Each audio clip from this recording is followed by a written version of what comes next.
everyone to another episode of Japriya Talks. Today I am very pleased to have Mr. Karan Behl with us.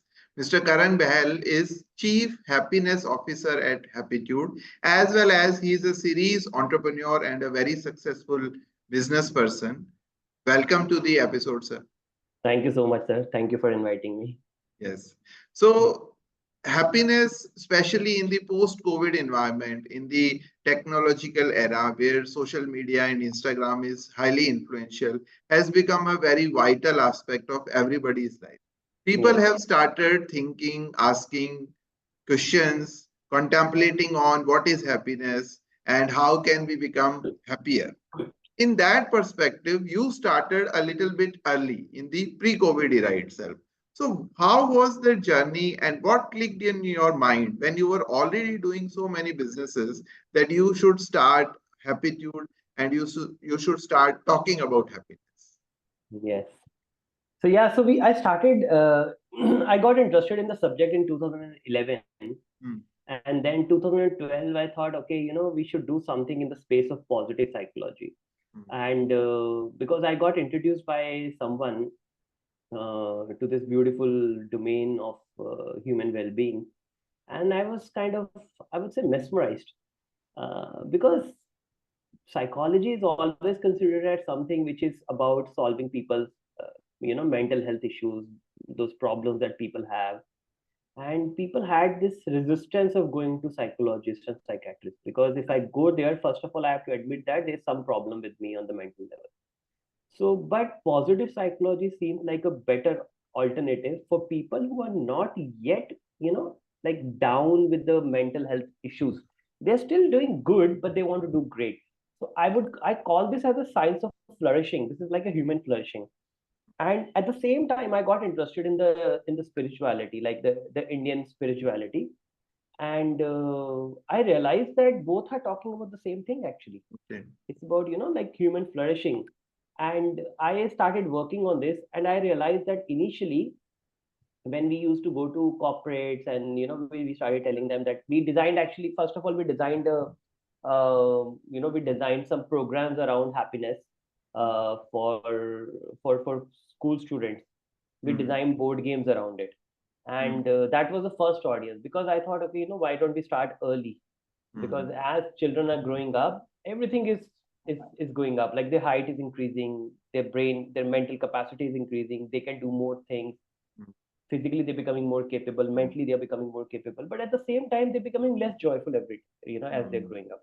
hmm, So we thought, okay, what is wrong with this, and then how can we solve this? So we designed board games around this idea. And we started approaching schools.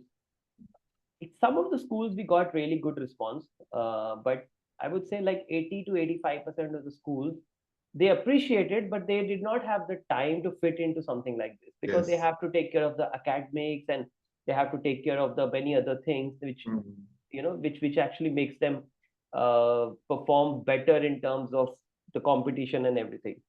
So we didn't really get a great response there. So we thought, we don't have any option now. Why don't we start doing these workshops on happiness for individuals? And that's where we actually started doing public workshops on happiness, and we got good response. And then somebody attended our program who was working with HR as an HR in a very big IT company in India. hmm, So that's how we got into the IT space, hmm, the corporate training space. But hmm, now, to answer your question, that pre-COVID area and the post-COVID area, the difference that we saw, I hmm, think till 2019, we were doing great, and we had worked with 150 companies, and there's so many things had already happened. But we still had to go and convince people that you hmm, need to learn about yes. happiness.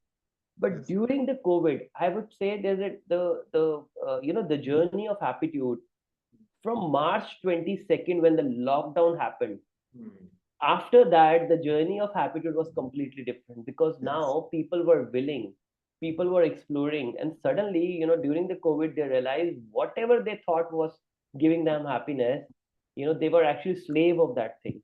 Hmm, And if they can't have this happiness without all this thing, they are not going to be happy, from now on. So I think somehow that was an awakening for a lot of people. And I noticed that, and the best thing that happened to us during the COVID time is we started going to different markets. hmm, Now, After India, we started looking at which other market is going into lockdown, and we were launching our happiness courses in that market. Like we started with Germany, we started with then Netherlands, then France, then like all the European countries, then the Mexico, and then the Middle East, all the countries we covered. And I think now the acceptance people have is something which I never seen before. And every year this is rising. And the best thing is, like, even in academics, the beautiful alliance for happiness that you guys are doing. I think 5 7 years back, I could not even imagine that Yes. academics will start taking this Yes. seriously.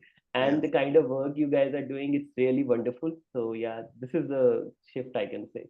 Yes, yes, indeed. Post COVID, now we do not have to convince people to start a conversation about happiness, and people are talking about happiness. But still, what I have observed and I have read also that everybody wants to be happy, Yeah. but the hardest task in this is to define happiness, Hmm. for himself or herself.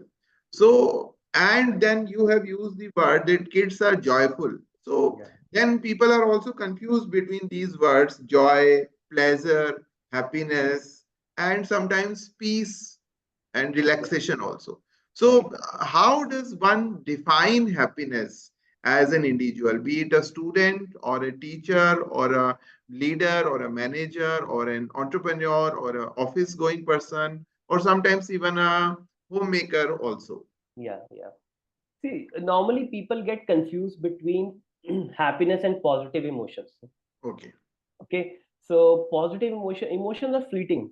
Hmm. They come and they go. Okay. And we actually look at emotional two models of emotion when we look at happiness. One, Paul Ekman's model of emotion, which is called Atlas of Emotions. And the second one, we look at Navrasa, the Hmm. nine emotions from our ancient India. And we have compared both, we are working with both, we are using both the models. And I tell you, looking at the emotions from Navarasa, we actually divide it into two categories: emotions of survival and emotions of human flourishing. Now, emotions of survival are disgust, anger, fear. These are the emotions of human survival, and also sadness. If I don't have those emotions, I cannot survive. Like, for example, I always say that most of the time I tell people that disgust is an emotion which almost any emotional model you pick up, disgust is an emotion which is part of it. Why? And a lot of people say, oh, but I don't feel disgusted on day-to-day basis. No, disgust is not, because currently we are living in a very civilized society. You don't have to go through things where you feel disgusted.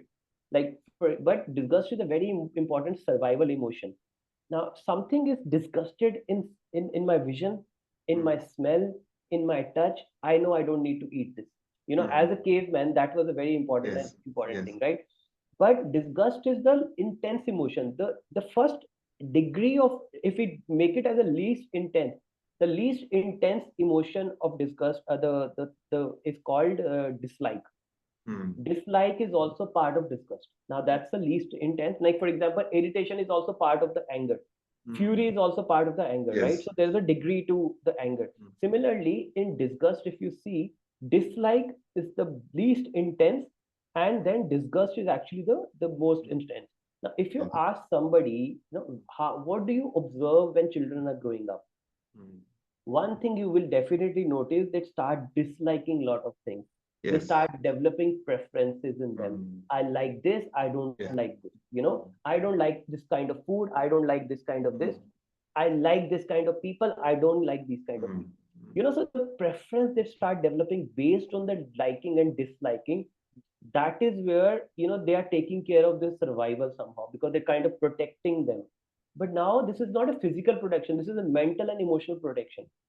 Now, because of this disgust, the next emotions of fear and anger start becoming more, strong in them. Now, if that fear is a good emotion for me, it saves me. Hmm. But if I don't, if I start creating the psychological, on my psychological level, I keep creating fear, Hmm. then my fear is, I constantly keep on suppressing it also at the Yes. same time. Hmm. Now, the suppressed fear, again, that becomes anger, Hmm. right? So now anger is also very important emotion for survival, Hmm. but Yes. not for human flourishing. Hmm. So, and if I if I don't get angry, you will see I'll be more frustrated. Yeah. Yes. In fact, Osho used to say, those who cannot be angry cannot really know what love is. Yeah. Yes. And have you noticed then the time when you actually get so angry Mm, that at the end of it you start crying?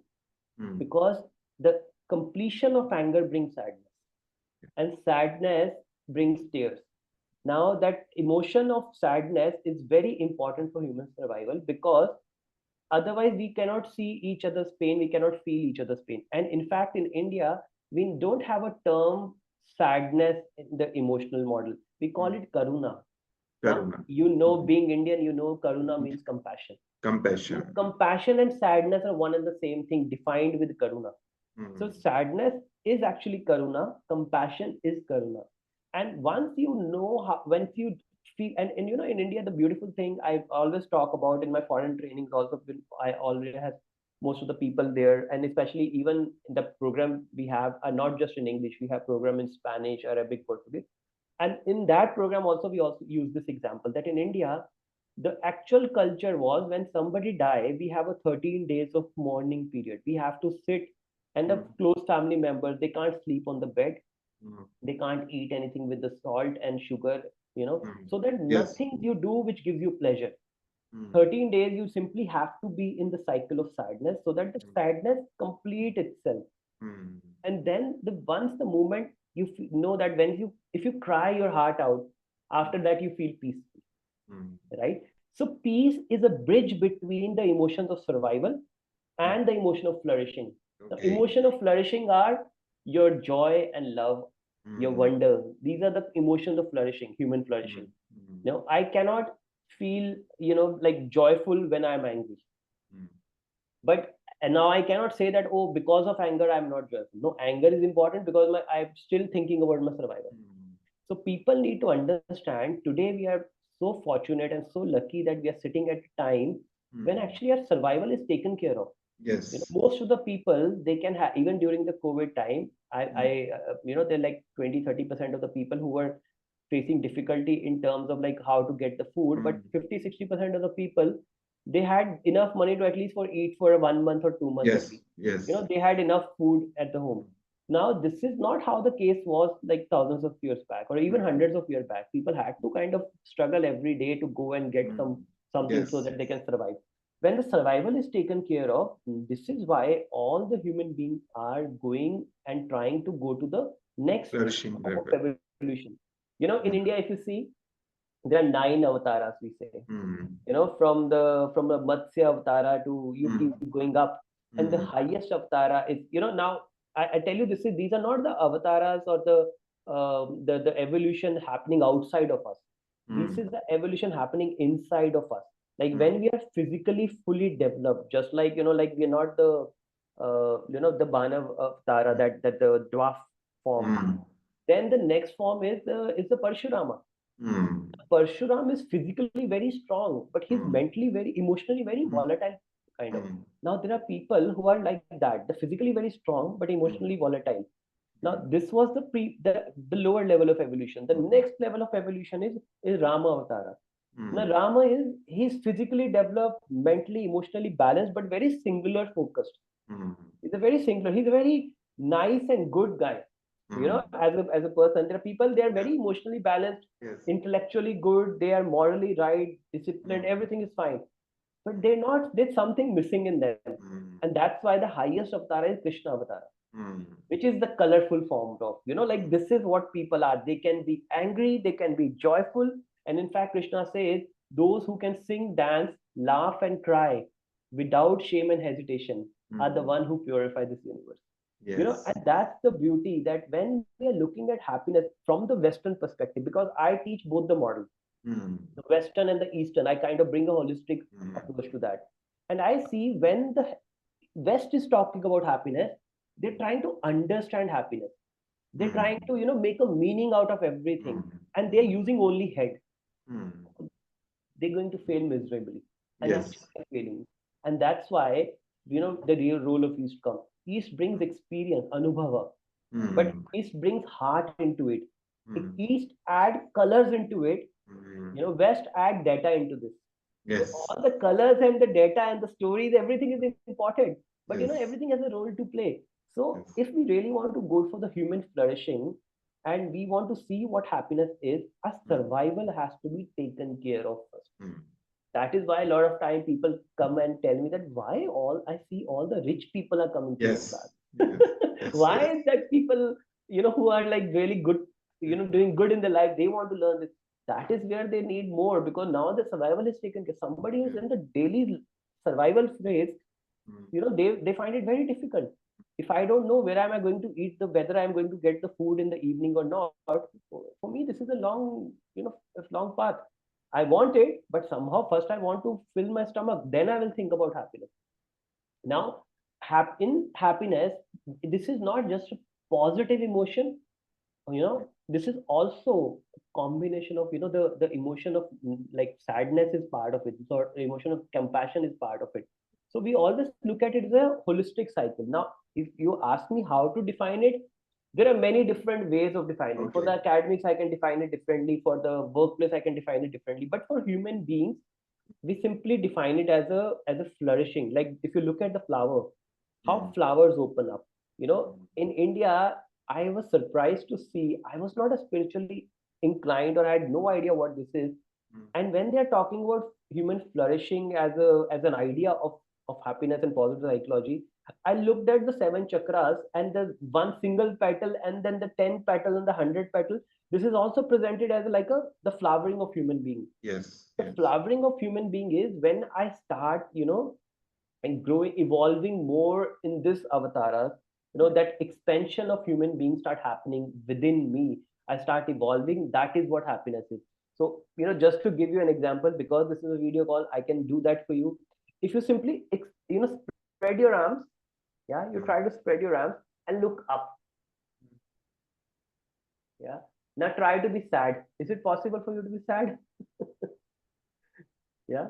If you bring your arms closer and if you look down, now you try to be sad. You will see this one is easier, right? Yes. Moment you close yourself, Mm. it's not just the sadness that's coming. You start shrinking, all the emotions of survival start showing up. It's become easier for you to, bring out that, like Mm. it's not just the body that is shrinking. Our mind is also shrinking. Our dreams are shrinking. Our imaginations are shrinking. Everything is shrinking. But Mm. when we open up, life start opening up to us. There's so many things that we start receiving. So the idea is that it's about the flowering, is about opening up, not closing. And the best way is to define happiness for a human being is to just to see every day, how much, I'm opening up to the new experiences, new ideas, without feeling worried and anxious about Mm. it. That's the one way of looking at it. The second thing, if we look at it from the workplace point of view, from the Mm. organization, because we work with a lot of organizations, what is happiness for an organization is where, or a team is when people are okay to be who they are Okay. without the fear of judgment. Okay, that's when they bring their best, into the team, and that's what happiness is for the organization. Now similarly we can use the same for the academics also. Mm. When the student do not need feel the need to be someone else Mm. and just bring his or her authentic self out in the world, that is happiness for the academy, because then they can learn better.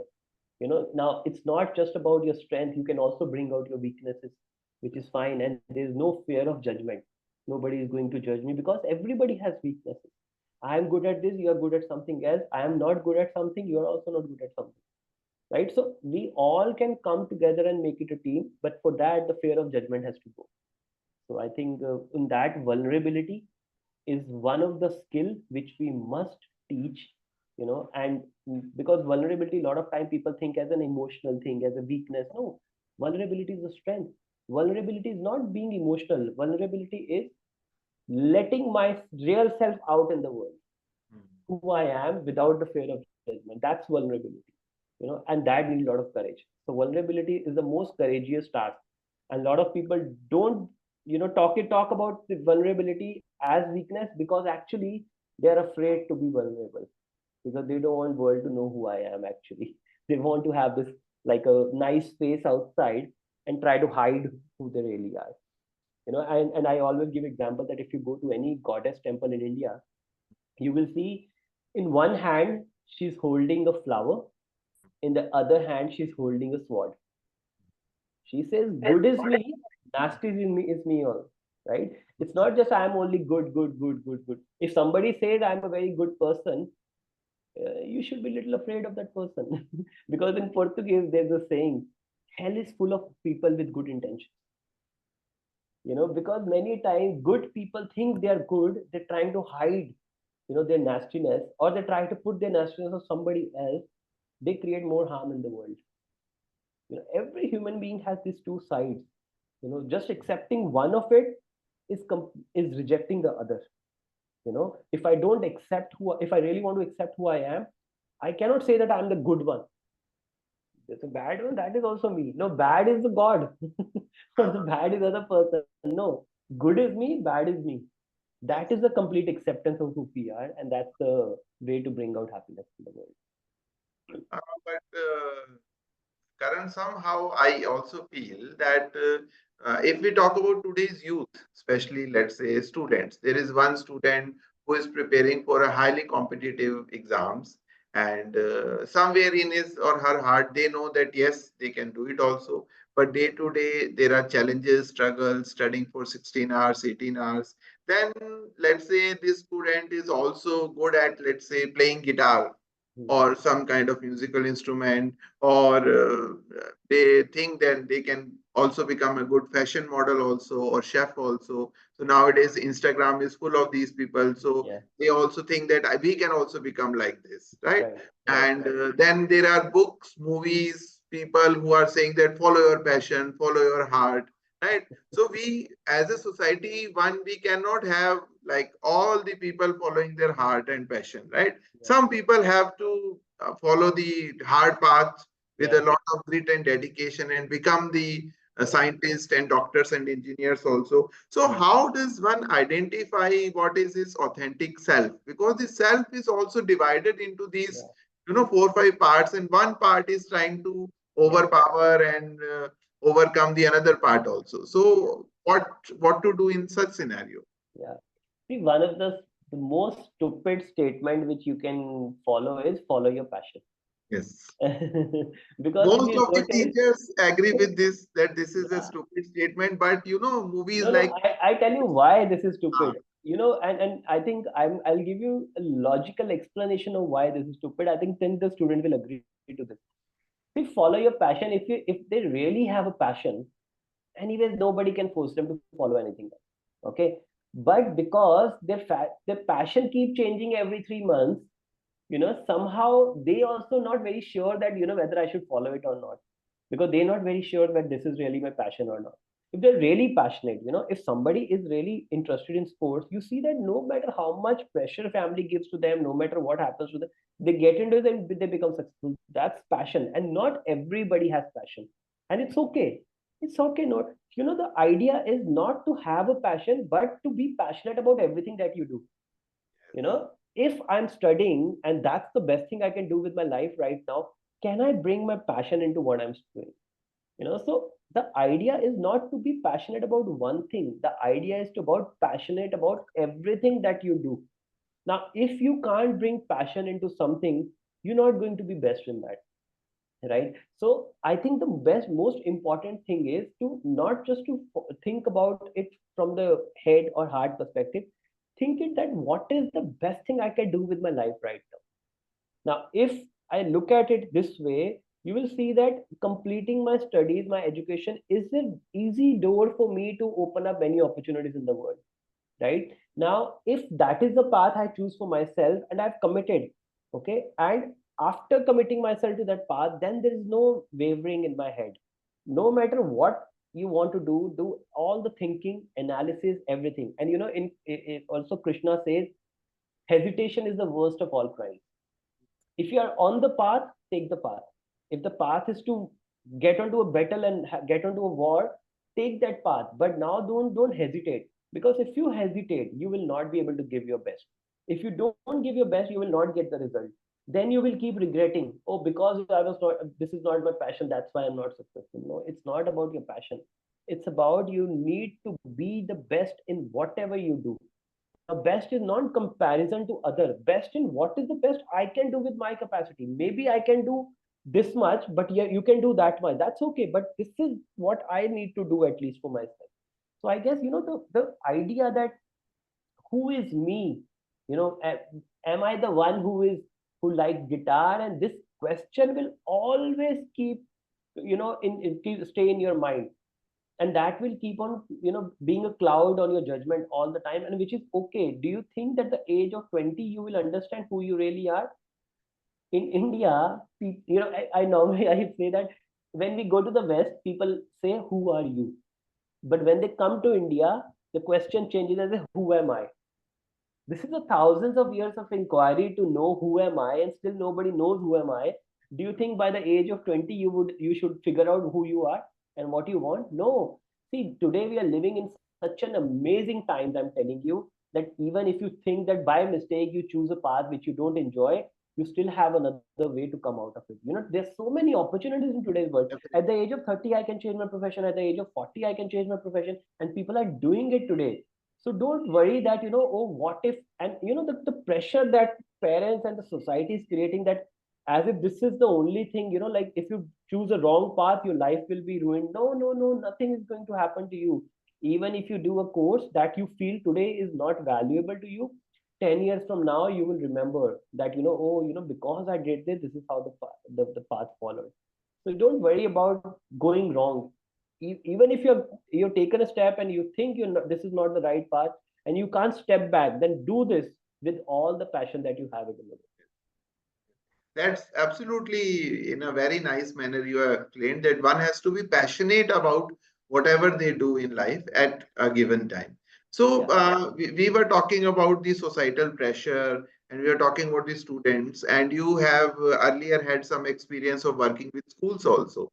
So, do you think to what extent teachers should be trained in happiness and well being and all of these aspects? Because so many times students, young adults, college students, they generally look up to their teachers for answering these kind of questions, and generally they fail to get any kind of answer. yeah, yeah. See, I think what we have, we bring out in the world, right? If I have joy in me, I will bring out joy in my teaching. Now, I don't need to teach joy in teaching, I need to teach joy for myself. Yes. Because, or happiness in teaching will come only when I am happy. Now, so when academics are thinking about, bringing this into their work, into their academics and everything, first thing they need to see is how they can bring this into their teachers first. Because no matter how hard you try to teach it, if I am not happy, I cannot teach it to others. And now the biggest fear is, oh, how can I teach happiness to my teachers? My teachers, anyway, if I give them more pay, if I give them more leaves, if I give them, other opportunity, they'll be happy. No, no, this is not the case. You will notice that somebody who's earning 10,000 rupees, still unhappy, will be unhappy when he start earning 1 lakh rupees, will be still unhappy when he start 10 lakh rupees. So this is not about how much I'm earning, what am I doing in my life.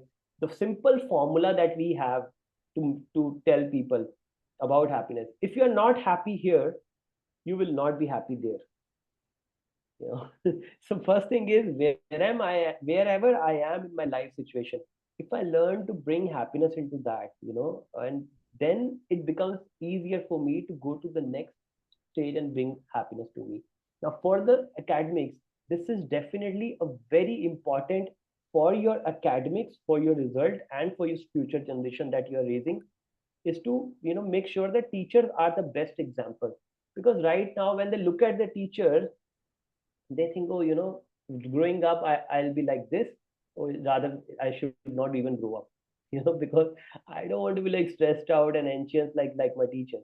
So if you see that, if you asked 100 students which is your best teacher, I can tell you that they'll pick up a teacher which is at least joyful.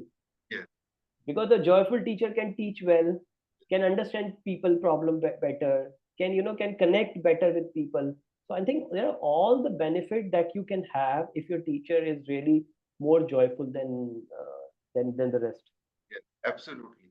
So, students often generally do not go by the subject, that like this subject is difficult or easy. That's why we choose this teacher.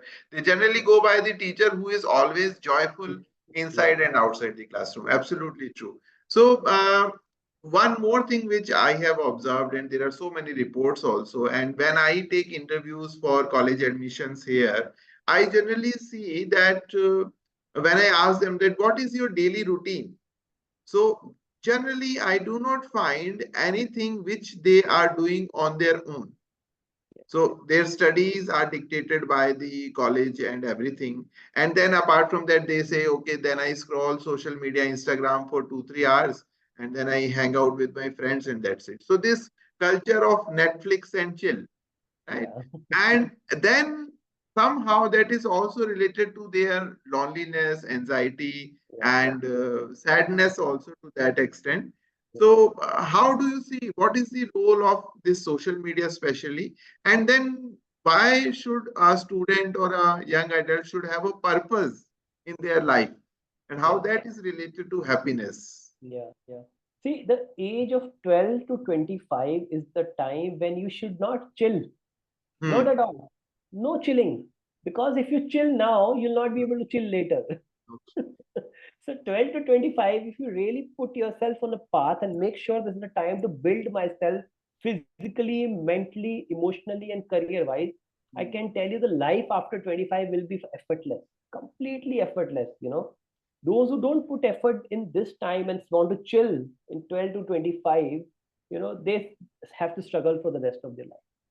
And I can tell you the struggle after 25, 30, 35 is really, really difficult, very difficult, because now you have not struggling for yourself, you have your family responsibilities, so many things. So I think one of the things they keep in mind, this is a time to build myself. Now, social media can be a great tool. I was just talking to somebody, that's why call got delayed 10 minutes. I was talking to somebody, 25-year-old guy, okay? Got his own private jet, Okay. lives in a one B town in India. He's got his private jet.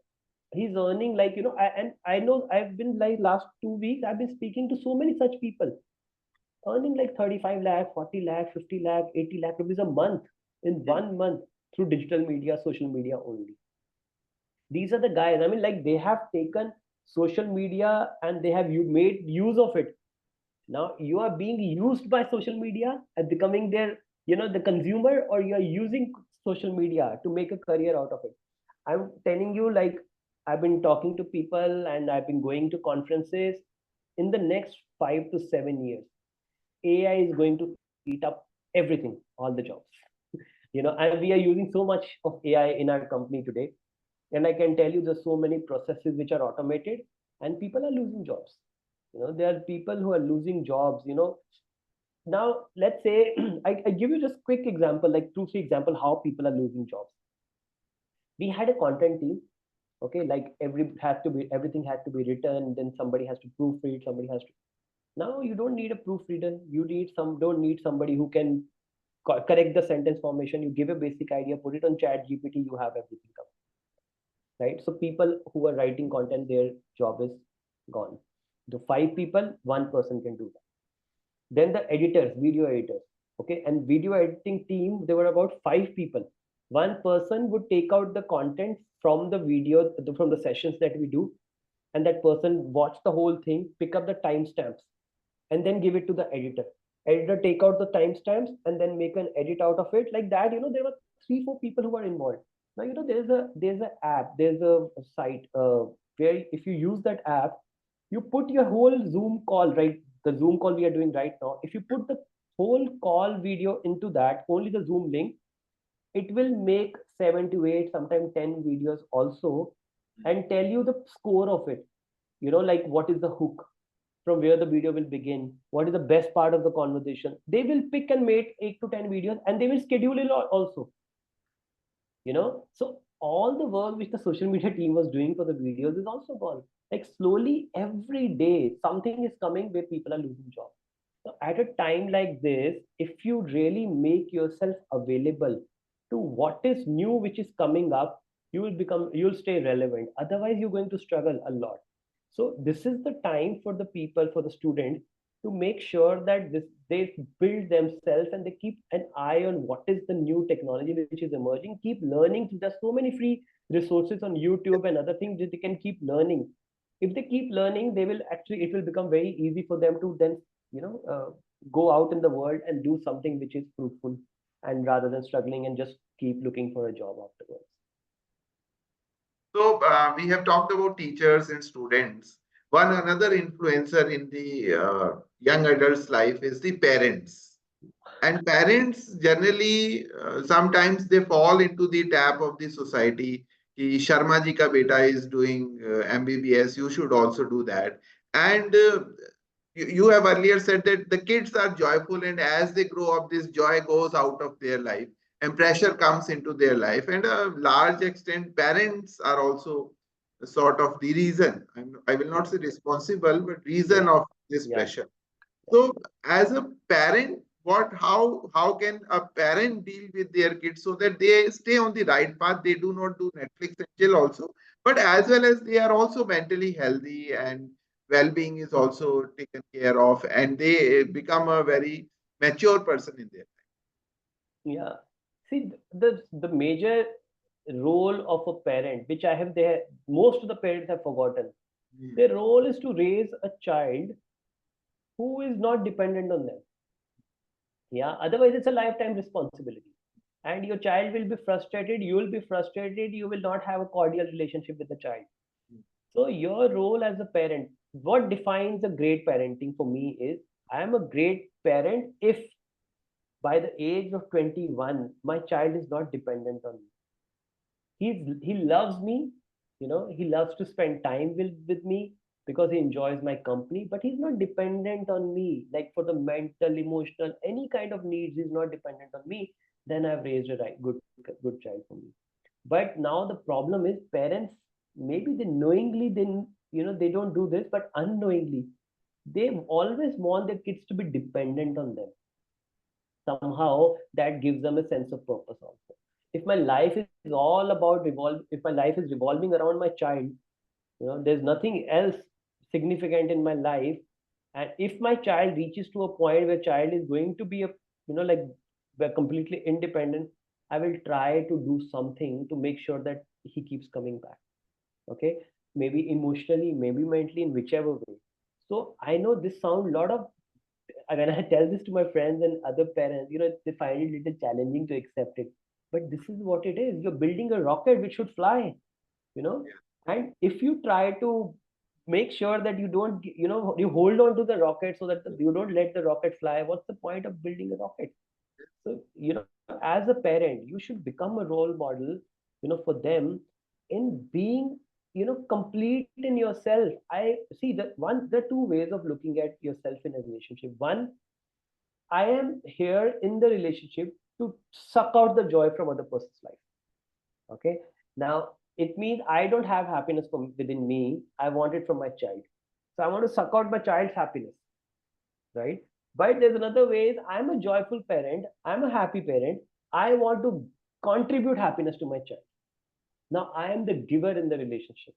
You know, even in a husband wife relationship also, people are getting into it thinking that, okay, I'm going to get happiness. No, no, no, don't try to get happiness from the other person, because the problem is other person is also getting into a Trying to relationship get happiness. trying to extract happiness from you. It's like two beggars begging from each other.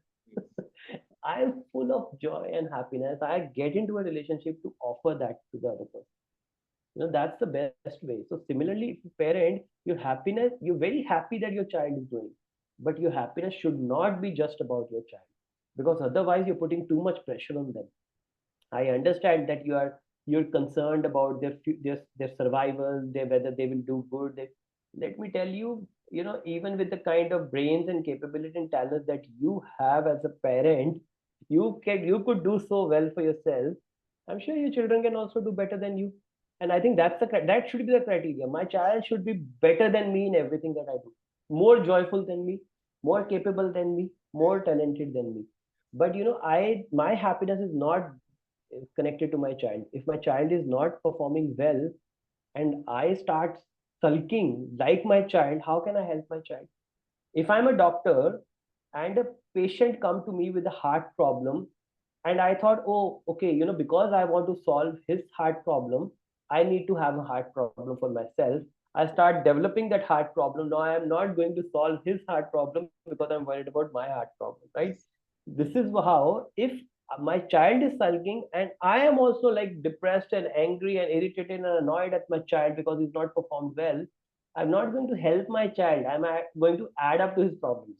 Yes, yes, that's absolutely true. So the basic idea here is that one has to be happy and joyful in order to give happiness and joy to others, be it a Absolutely. parent or a teacher or Yeah. even sometimes a manager or a leader also. Yeah. Uh, my final question sort of is, and it might sound cliche, but can you, if you can, so if somebody is listening to this, a student or a teacher, and we have said that one has to be happy.